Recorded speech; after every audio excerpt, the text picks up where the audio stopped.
एक बार फिर से आपका स्वागत है मेरे चैनल पे भसीन कॉमर्स क्लासेस में। तो जैसा कि आपने देखा कि मैंने पार्ट 1 में आपके साथ में अकाउंटिंग का मीनिंग और नीड्स और फीचर्स क्लियर किए थे। अगर आपने वो वीडियो नहीं देखी है तो देख लीजिए, क्योंकि अगर हम लोग अकाउंटिंग पढ़ रहे हैं तो एटलीस्ट हमको ये सब तो पता होना चाहिए। और आज की वीडियो अगेन बहुत इंपॉर्टेंट होने वाली है, क्योंकि मैं इसमें बताने वाला हूँ आपको ऑब्जेक्टिव्स कि हम अकाउंटिंग क्यों करते हैं। अगर हमें यही नहीं पता होगा तो फिर हम उस पर इतना ज़्यादा ध्यान नहीं देंगे और इसको इतनी ज़्यादा वैल्यू नहीं देंगे। और इसके अलावा अकाउंटिंग साइकिल क्या है, किस तरीके से हम लोग अकाउंटिंग को मेंटेन करते हैं, वो पूरा साइकिल आज आपको दूंगा, सो दैट कि आगे जाकर के आप उसको पूरा का पूरा रेडी कर सकें। तो आइए शुरू करते हैं, और वीडियो को बीच में स्किप मत करिएगा और ज़्यादा से ज़्यादा अपने फ्रेंड्स में शेयर जरूर करिएगा और चैनल को सब्सक्राइब जरूर करिएगा। तो सबसे पहला जो ऑब्जेक्टिव है हमारा अकाउंटिंग का, वो है to keep the systematic records of the business.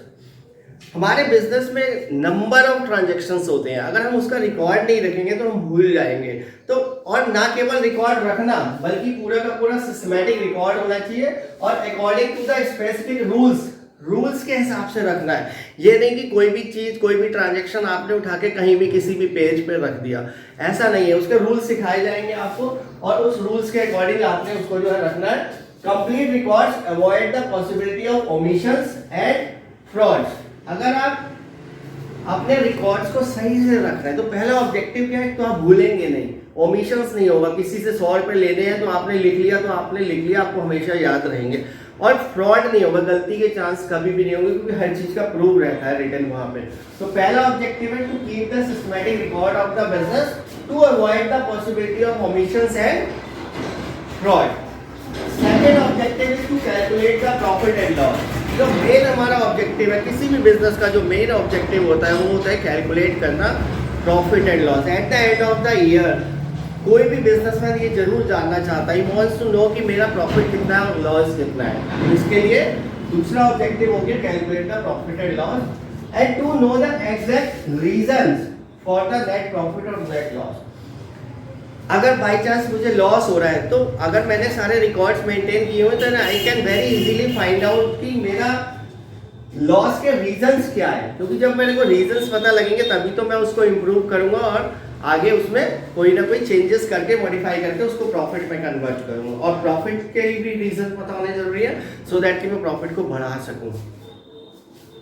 To know the financial position of the, ये मेन ऑब्जेक्टिव। और ये भी है कि केवल प्रॉफिट निकालना, केवल प्रॉफिट ही सफिशिएंट नहीं है किसी भी बिजनेसमैन के लिए। प्रॉफिट एंड लॉस, वो ये भी जानना चाहता है कि उसकी फाइनेंशियल पोजीशन कितनी है, उसे कितना रुपया लोगों से लेना है, कितना रुपया लोगों से देना है, उसकी कैपिटल कितनी है। इसके लिए जो हम डॉक्यूमेंट तैयार करते हैं that is called balance sheet. और यहाँ पे जो हम डॉक्यूमेंट बनाते हैं प्रॉफिट एंड लॉस निकालने के लिए that is called trading and profit and loss. तो ये दो डॉक्यूमेंट्स आपको नाम इसके याद रखने हैं, आगे तक आपके काम आने वाले हैं, क्योंकि ये अभी आपको बनाने भी सिखाए जाएंगे। तो प्रॉफिट एंड लॉस के लिए होता है trading and profit and loss account, and balance sheet होता है फाइनेंशियल पोजीशन के लिए।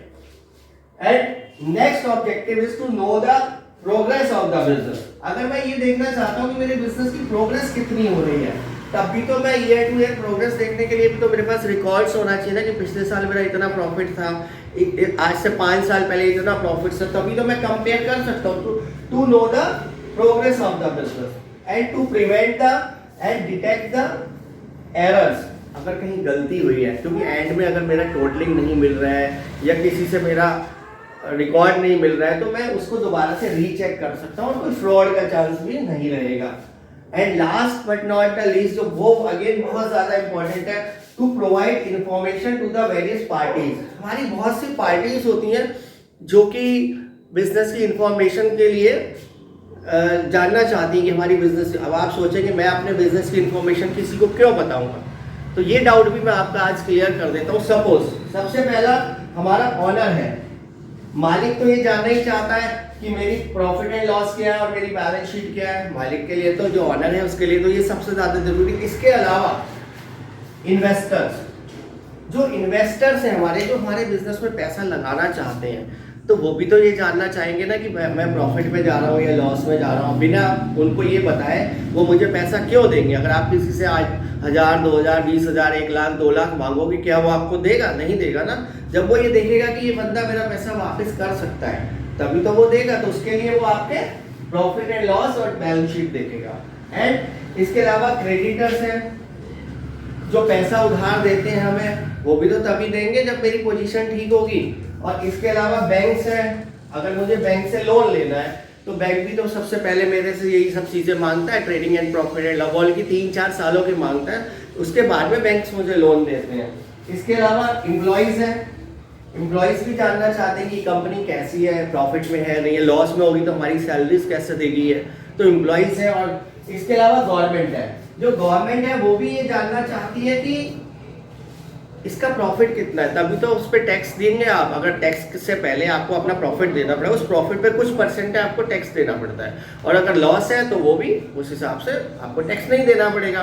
तो गवर्नमेंट के लिए भी ये रिक्वायर्ड है। तो ऑल दीज आर द, एक बार फिर से देख लेते हैं शॉर्ट में, to keep the systematic records of the business, to calculate the profit and loss, and to know the reason of the profit and loss, and then to know the financial position of the business, to know the progress year to year, progress देखने के लिए, and to prevent and detect the errors or the frauds, and इसके बाद में last to provide information to the various parties। इसको एक बार अगर आपने कहीं नोट करना है तो प्लीज नोट कर लीजिए, क्योंकि उसके बाद में अपना अगला टॉपिक अकाउंटिंग साइकिल आपको समझाता हूँ, that is also very very important. तो वीडियो छोड़कर या स्किप मत कीजिएगा बिल्कुल भी, क्योंकि वही अकाउंटिंग साइकिल ये आपका बेस बनने वाला है बिल्कुल। तो एक बार नोट करना है तो प्लीज नोट कर लीजिए। तो आइए बढ़ते हैं अपने नेक्स्ट टॉपिक की तरफ, जो हमारा है accounting cycle. I think objectives आपने नोट कर लिए होंगे। तो अकाउंटिंग साइकिल क्या होता है, ये आपका बिल्कुल बेस है, और ये एक एक करके आपको समझाया जाएगा, लेकिन अभी फिलहाल हम एक शॉर्ट में साइकिल समझ लेते हैं। सबसे पहला जो अकाउंट्स में ट्रांजैक्शंस होगा, कोई ना कोई आदमी गुड्स खरीदेगा, बेचेगा, पेमेंट करेगा, कुछ ही किसी any kind of financial character का जो भी सबसे पहले ट्रांजैक्शन होगा, उस ट्रांजैक्शन को सबसे पहले जर्नल में रिकॉर्ड किया जाता है। जो बुक है उसको हम बोलते हैं जर्नल। उसके कई पार्ट्स हैं, जैसे कैश बुक है, कैश से रिलेटेड ट्रांजैक्शंस यहाँ पे आ जाएंगे। देन परचेज है, परचेज से रिलेटेड ट्रांजैक्शंस यहाँ पे। सेल्स बुक, नाम से ही पता चल रहा है, तो इस तरीके से purchase return book, sales return book, BR and BP, ये इन्होंने क्लासिफाई किया है कि सबसे पहले ट्रांजैक्शन को जो जहां से रिलेटेड होगा वो वहां पे आपको लिखना है। तो उसके बाद में अगर इन 7 में से कोई ट्रांजैक्शन कहीं नहीं आता तो एक 8वीं बुक भी बनाई गई है, that is called journal proper, जो for the rest of the transactions के लिए रहती है। अगर कोई कैश का नहीं है, परचेज का नहीं है, सेल्स का नहीं है, purchase return, sales return, BR, BP, इनसे रिलेटेड नहीं है, तो वो ट्रांजैक्शंस यहाँ पर रिकॉर्ड किए जाते हैं सबसे लास्ट वाली बुक में। तो यानी कि सबसे पहला काम है कि डे टू डे बेसिस पे ट्रांजैक्शंस को रिकॉर्ड करते रहिए आप लोग। फिर उसके बाद में इनको लेजर में पोस्ट किया जाता है। लेजर मतलब जैसा कि मैंने आपको बताया था कि इन सबकी बैलेंसिंग की जाएगी। लेजर इज बेसिकली ना बैलेंसिंग, बैलेंस निकालना हर अकाउंट का जो हम मेंटेन कर रहे हैं कि उसका बैलेंस क्या है, किससे कितना रुपया लेना है, या मेरी सेल्स का बैलेंस क्या है, अब तक मेरी सेल्स कितनी हो गई है। तो पहले तो ट्रांजैक्शंस रिकॉर्ड होगा तभी तो हम बैलेंसिंग कर पाएंगे। फिर बैलेंस करने के बाद में ट्रायल बैलेंस बनता है। ट्रायल बैलेंस में क्या होता है, 2 कॉलम होते हैं, एक इधर का कॉलम डेबिट और एक क्रेडिट। इसमें सारे के सारे बैलेंस उतारे जाते हैं एक एक करके, फिर बाद में ये मैच किया जाता है। अगर ये मैच हो जाता है तो इसका मतलब हमारी अकाउंटिंग सही हुई है। ये केवल ये चेक करने के लिए होता है कि वेदर हमने अकाउंटिंग सही की है या नहीं की है। तो जर्नल प्रॉपर, फिर उसके बाद में लेजर के बैलेंसेस यहाँ शिफ्ट किए जाते हैं ट्रायल बैलेंस में। अगर ये मिल जाता है फिर इसके बाद में हम जो लास्ट स्टेप है हमारा वो बनाते हैं प्रॉफिट एंड लॉस अकाउंट और trading and profit and loss और बैलेंस शीट। यहाँ से हमें फिर बिजनेस की, जो उसके लिए हमने इतना सारा रिकॉर्ड बनाया है कि प्रॉफिट क्या हो रहा है, लॉस क्या हो रहा है मेरा, या मेरी फाइनेंशियल पोजीशन क्या चल रही है। तो ज़्यादा कोई बड़ा साइकिल नहीं है, बहुत ध्यान से फिर से देखिए। सबसे पहले ट्रांजैक्शन हुआ, ट्रांजैक्शन होने के बाद में जर्नल की ये बुक्स हैं, इनसे रिलेटेड ट्रांजैक्शंस उनमें जाएगा, एंड देन उसके बाद में लेजर में पोस्ट होगा, यहाँ से लेजर में जाएगा, एंड देन लेजर में बैलेंसिंग होगी तो वो ट्रायल बैलेंस में जाएगी, एंड बैलेंस से ट्रायल बैलेंस के बाद में जो है ट्रेडिंग पीरियड और बैलेंस इसके बाद में बनता है। तो ये पूरा का पूरा साइकिल है। फिर यही साइकिल होता है, अगले साल ट्रांजैक्शन होता है, जर्नल होता है, ये पूरा का पूरा साइकिल चलता रहता है। तो this is called the accounting cycle. I think आपको समझ आ गया होगा। इसको आप बना लीजिए इस डायग्राम को बहुत अच्छे से, एंड जो मेरी नेक्स्ट वीडियो है उसमें मैं आपको क्लियर करूंगा बुक कीपिंग क्या है, अकाउंटिंग क्या है और अकाउंटेंसी क्या है। तो टिल देन आप मेरे चैनल को सब्सक्राइब कर दीजिएगा, जैसे वो वीडियो कल आपको आएगी तो वो आपको मिल जाएगी। And that is also very very important topic. तो आई थिंक नोट कर लीजिए एंड देन मिलते हैं नेक्स्ट वीडियो में।